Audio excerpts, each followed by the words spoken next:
summarized group discussion. I'm aware how tricky it is to take down the notes for as long as 3 minutes. And then we need to speak for 1.5 minutes because it is contributing a lot of marks towards your speaking and listening. So if you really want to understand how simple it is with just 3 simple steps to tackle the summarized group discussion, then make sure you watch the video till the end. Hey everybody, Nakul here from SKILLS PTE ACADEMIC. Really hope everybody is doing fantastic. I'm back with yet another super awesome packed video on summarized group discussion.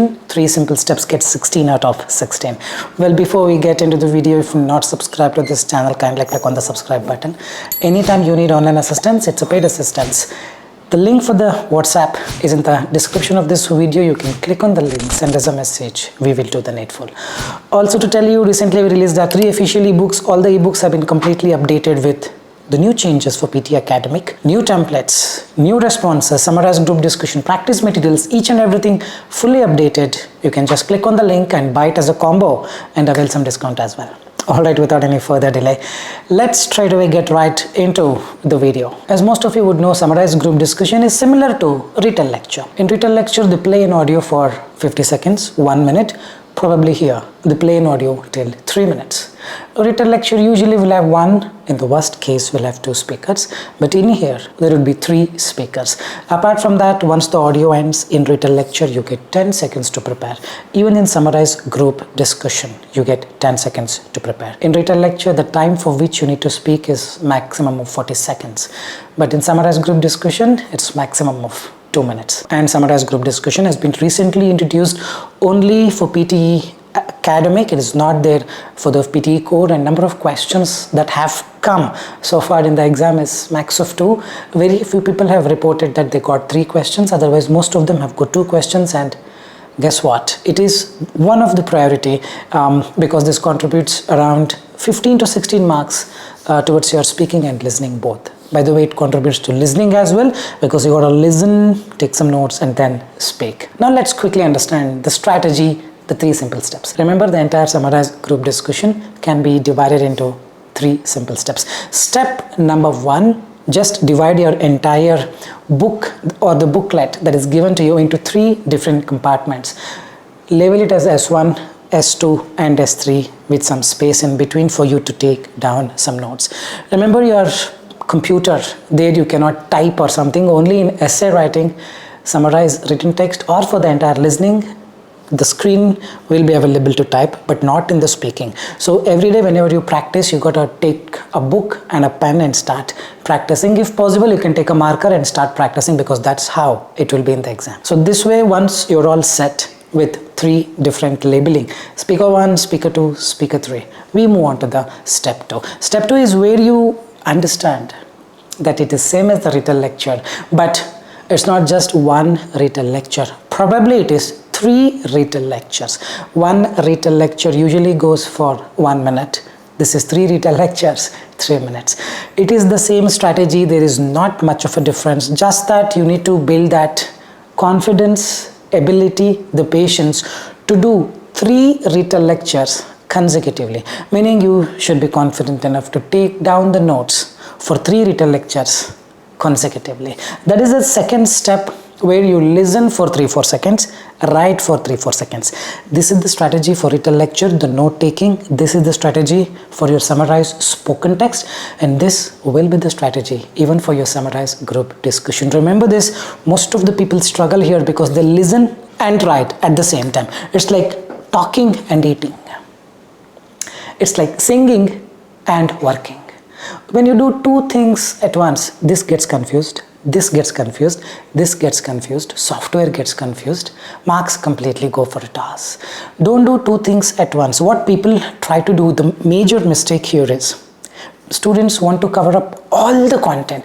See, the audio is for 3 minutes and they're expecting you to speak a maximum of 2 minutes, not 3 minutes. That means they're not really expecting you to cover each and everything. So listen for 3-4 seconds. Now decide, this is what I'm going to write. Aram se slowly write for 3-4 or 5-6 seconds. Of course, you're going to miss out on a lot of content when you write, because when you write, you will stop listening. You will not listen. Because if you listen to it, your concentration goes there. As a result, you will not get concentration to write. You cannot write or you cannot listen, gone case. Psychologically, you listen for 3 seconds, write for 3-4 seconds, and this psychologically works. When you take down the notes, don't worry about the content that you're missing. Oh, that could be an important content. It is okay. Anything that is present in the audio is important. And when you take down the notes, if possible, write exactly as it is. A little lengthy one today. I'm going to show you 2 questions very shortly. The complete question, the complete struggle, how I've taken the notes and what marks I've got from our website, our AI, which is similar to what you get in the exam. So this way you got to take down the notes for speaker 1 separately, speaker 2 separately, speaker 3 separately, because you have got 3 labeling. Let's say speaker 2 says, I agree with you. Then speaker 2, in that compartment you say speaker 2 agrees with speaker 1. Getting it, these kind of things you need to write down wherever possible. Whatever you have written, make sure you write neatly so that when you come back to this, when you want to speak, it should be easily possible for you to speak. You should not struggle there trying to think, what is this word, what was that word, I'm not able to understand. So after the step 2, you will have a lot of notes with respect to speaker 1, speaker 2 and the speaker 3. You get 10 seconds preparation time. Do we really need this 10 seconds? Because in 10 seconds nothing much can happen. But yes, person gives you this 10 seconds. Utilize this 10 seconds to make out some words. Let's say you have written some words which is not ideally possible for you to make out when you speak. Those kind of words, you can come back there and just figure out what it is and be ready. And then comes the step 3, most important step. This is where you execute, this is where you implement, this is where you show the confidence, this is where you tell the software that you have gotten the skill. Whatever you have written, just to speak. Don't do any other nasty things. Don't worry too much about the grammar, don't worry too much about the logic. Don't worry too much about correcting the things and coming back. Fluency, the fluency is very important, and whatever you've written, just speak. Finish the speaker 1's content, then come to speaker 2's content, finish the speaker 2's content, then come to speaker 3, finish the speaker 3 content. You can make use of the structure that I'm gonna very soon show you, which I've showed in my previous video, or you can go with the template. Anything is fine. I'll show you both. Whichever is convenient for you, you go with it. So this is a structure. The first line gonna be, you're gonna explain in brief what the discussion was about. The discussion was about online learning and 3 speakers were involved in it. Then you come to body 1 where you talk about the speaker 1. Whatever you've written, just read. Finish the speaker 1, then come to speaker 2. Whatever you've written, just read. Then finish the speaker 2, come to speaker 3. Whatever you've written, just read. Done and dusted. No, I want to go with a template. Then you can use this template which I've given there. Dash speakers were talking about, 3 speakers were talking about online discussion. Then the body 1. Firstly, the first speaker was of the opinion that make a sentence. He mentioned that make 1 more sentence. He also said that make 1 more sentence. Simply 3 small sentences will not fetch you good scores. Remember, the template covers 3 different things. Doesn't mean that you put only 1 sentence for each blank. Maybe you can put 2-3 sentences for each blank. Second blank, 2-3 sentences. Third blank, 2-3 sentences. Remember, you got to give at least 30 seconds for 1 speaker. Simply putting 3 small sentences because template demands it, that is not going to work. Otherwise, template is going to be very lengthy if I keep giving words for each and every sentence that you write. Correct? So whatever you have written, simply fill into the template. If there are 3 blanks in the template and you have written 12 lines, each blank 3 lines, you just divide and finish it off. Then go to body 2. As far as the second speaker is concerned, he said he was of the view that in the end he mentioned that. Then body 3, the third speaker was, or the third speaker also mentioned that. He continued to say, he also said, my personal preference is to go with the structure. Template, if you really want, you can go with it. Otherwise, going with a structure is easy peasy. You don't have to cram the template. You can just go with the structure and wind up. And if you still have some time, or if you have written something, you can conclude it in conclusion for structure also, or for the template as well in conclusion. In the end, something of 1 line, if you really want, you can speak. Before we get into the demo where I show you how to take the notes, how to get full marks for summarized group discussion, let's understand the mistakes what people end up making in the exam. The mistake number 1, listening and writing at the same time, because they're very anxious to cover up all the content in the response. 100% not possible. Audio is of 3 minutes and your response can be max of 2 minutes. You cannot cover everything, and everything you need not have to cover. 1 minute you speak, or 1 minute 10 seconds, 1 minute 20 seconds is ideal, meaning 30 seconds for each speaker. That should be more than enough. And when you listen and write at the same time, you cannot do both of them. So when you listen, you just listen. When you write, you just write. When you write, of course, the audio is getting played.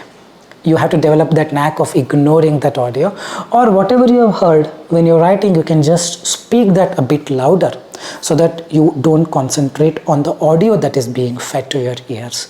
Hope you're getting it. I'll soon show you how I sometimes speak so loud just to make sure that whatever the audio that I've heard, I have to get it. If I don't speak a bit louder while typing or while writing, 100%, I will listen to the new audio and forget the old content that is registered here. Hope you are getting it. That's a mistake number one. Mistake number two, trying to cover up everything, because psychologically people think if I write more content, I get more marks. Of course, yes, but know that you cannot write every content. It's okay.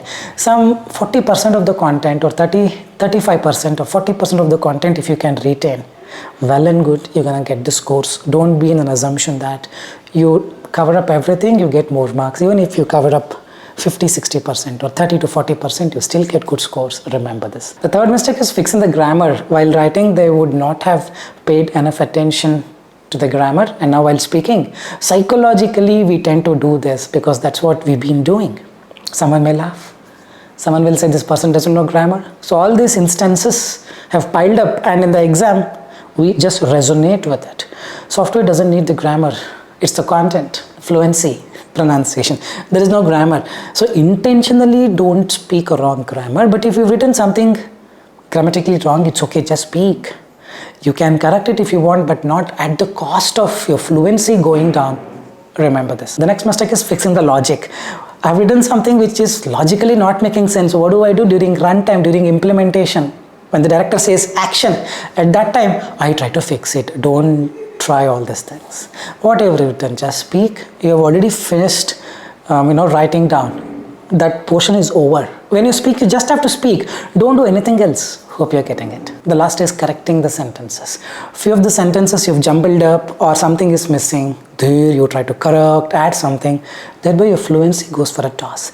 Remember, it's still fluency contributing a lot of marks. If you're not fluent, perhaps software will not understand what you speak. Even if you give a perfect content with lot of fumbles, don't expect a good score towards your speaking and listening. Remember this. Alright, now I'll show two questions. Just don't do anything, just watch the screen. Just observe how I'm able to take down a lot of notes and how I speak and how I end up getting whatever the scores that I get in my website. Let's see for two questions. Alright, let's start. I used to think that failing in college was just about not studying enough, but now I realize it's a lot more complicated than that. There are so many reasons students struggle. Sometimes it's academic, but often it's personal, financial, or emotional. I've seen people who are genuinely smart fail because they just couldn't balance everything going on in their lives. And emotional. Absolutely. For me, time management was a big issue. In high school, everything was structured. You had classes from 8 to 3, teachers reminded you about deadlines, and your parents were always involved. But in college, it's all on you. No one chases you for assignments, and if you fall behind, it's easy to spiral. I missed 1 or 2 deadlines, and suddenly I was drowning in work. Same here. And I think many students underestimate how hard college courses can be. Especially in the first year, you go from being a top student in high school to barely keeping up. The pace is faster, the reading load is heavier, and professors expect you to be self-motivated. That adjustment is tough, and if you don't get support early, you fall behind fast. And then there's mental health. I've seen people who were doing fine academically just crash because of anxiety or depression. College is a big transition. You might be away from home, dealing with loneliness, trying to make new friends. And if you're struggling emotionally, your academics suffer too. It's all connected.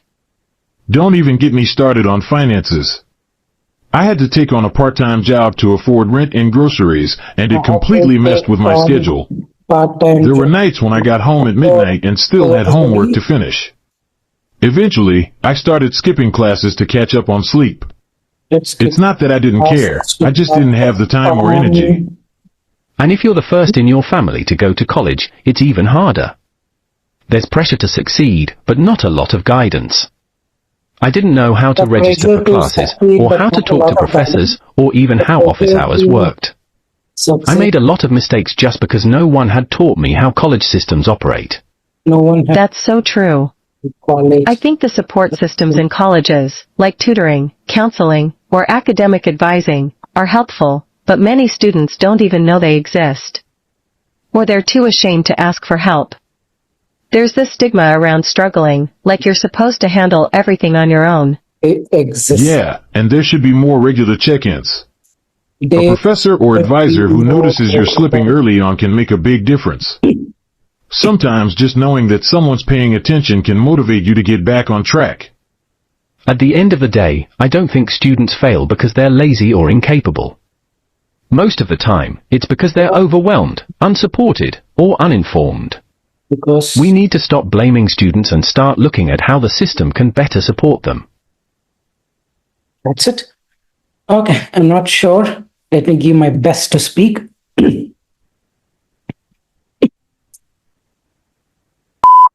Three speakers were involved in the discussion, and the topic was about college. The speaker one told that I used to think that failing in college was just about not studying. Often it is personal, financial, and emotional. It's mainly because of anxiety and depression, and also dealing with loneliness, trying to make new friends.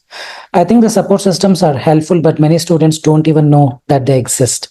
Speaker 2 told that he agrees with the speaker 1, and for me, the time management was the big issue. Your parents were always involved and no one chases you for assignments.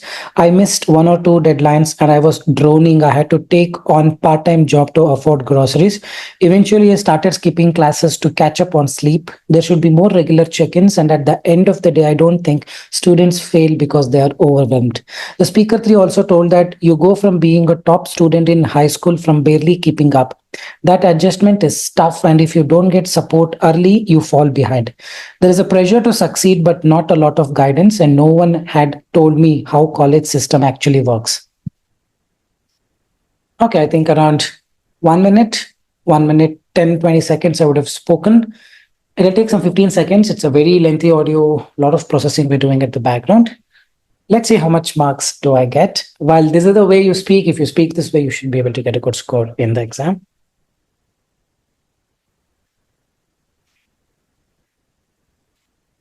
Well, I've gotten full. Context is 6 out of 6. Fluency is 5 out of 5. Pronunciation is close to 5. Last speech variation, this is something that we need to keep in mind because, by the way, this is our website currently open only for the students who are registered with us. We have this pitch and lot many stuff as well. See, my pitch is 163 pitches within the required range. We have this enable Nova. We have a new feature as well where it shows detected large pitch variations. Large pitch variation is something that is very important. It should be less than 3. When we speak a lot, we tend to forget and go with emotions. You could see here there are a lot of times it has gone up and down. All these can be potential reason as to why your scores can go low. But nevertheless, it's more of summarized group discussion. If you do this, we'll get context 6 out of 6. This is what I have written. Hope you are getting it. We'll just move on to the next question.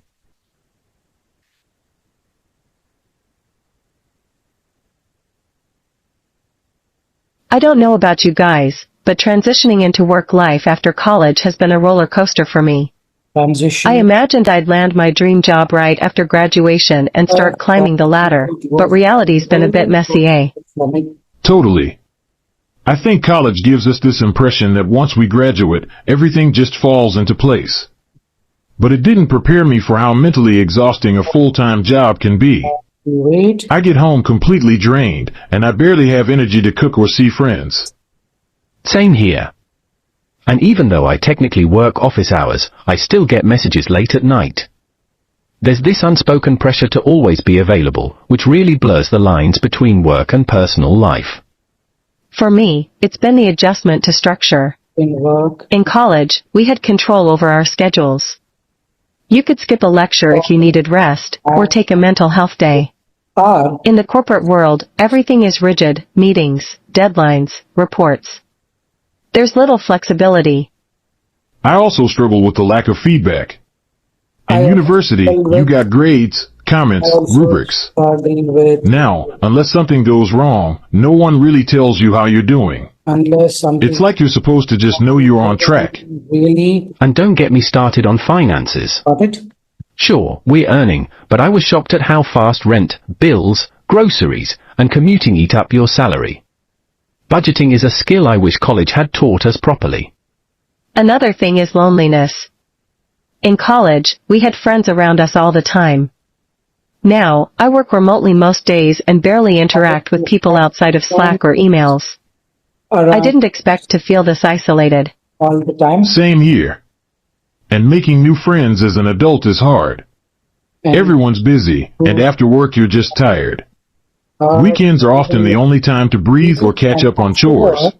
Don't listen. That work-life balance is still something I'm trying to figure out. Tired. But on the flip side, there are positives. Trying to I've learned more in the last 6 months at work than I did in some of my classes. hide. You pick up real-world skills fast, time management, communication, problem solving, because you have to. That's true.